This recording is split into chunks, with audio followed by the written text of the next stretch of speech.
Long ago, there was a rock floating through space, searching for where she belonged. She would visit many planets and travel to the farthest reaches of the universe, but would she find what she was looking for? The Stellar One is a tale of self-esteem and self-discovery. Hello, my name is Bandit. I'm the father of Bluey and Bingo.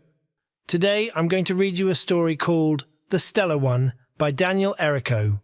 I hope you enjoy. When the universe was young, the sky was filled with planets and stars and stardust and many, many rocks. One of these rocks was a bit more special than the rest. She was unlike any that came before her. She was a kind and happy rock who always floated near a big blue planet. Sometimes when the light hit her surface, she would glow a brilliant green. At times like those, she almost didn't look like a rock at all. As the sky moved from day to day and week to week, the rock would see planets far off in the distance. She would wonder what it would be like to go to them. Week after week and month after month she would wonder, until one day she decided to go find out. The rock had never gone anywhere before and wasn't sure how to go about it. She started to rock back and forth. Then she started to spin. Soon enough, she was flying through the sky.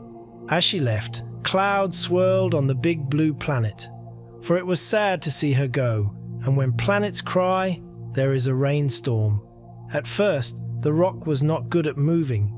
She would spin too far to the right or too far to the left. Slowly, she learned how to travel whichever direction she liked, and she enjoyed exploring space. She saw a planet filled with water, with not a speck of land, then found a planet all dried up, with beaches made of sand. She swore she met a planet who looked suspiciously like her. And then she saw a planet that was, well, she wasn't sure. One planet, she discovered, had grown forests made of green. Another one was very shy, not fond of being seen. She flew right by a planet that was frozen icy cold. And then she saw a planet that was made of jewels and gold. She had started to notice that each planet seemed brighter than the last. They were all so different and all so pretty. It became hard for her to decide where to go next. If each planet she visited was more beautiful than the one before it, then how could she decide which way to go next? And how could she decide where to stay? So she continued traveling, afraid to miss a single planet. Eventually, she came upon the big blue planet that she had once circled, but she found that was not the same. It was shining in a way that it never had before. It was more blue than it had ever been, and certainly more beautiful. This made her stop for a moment. "I do not know where I should go next," she said out loud. "Each direction is filled with wonderful planets, and I cannot stop, knowing that the next planet will be even more beautiful if I continue on. Even my big blue planet has grown more beautiful every day in my absence." The big blue planet overheard this. "Can you not see why I am brighter?" it asked. "You are the brightest planet I have ever seen," she said, "but I do not know why you glow brighter today than you did when I left you." "You have brightened me," it said.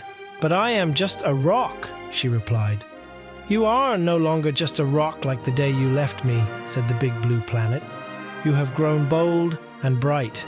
Now you are a shooting star, and you are the reason that I shine. And while you are worrying about which direction to go, all of the planets in space are hoping that you will come their way to brighten them." And so the shooting star, who was no longer just a rock, finally understood. It did not matter where she went, the light was her own.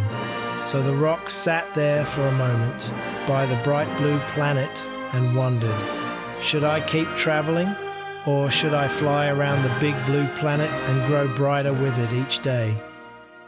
The end. Thanks for listening, and good night.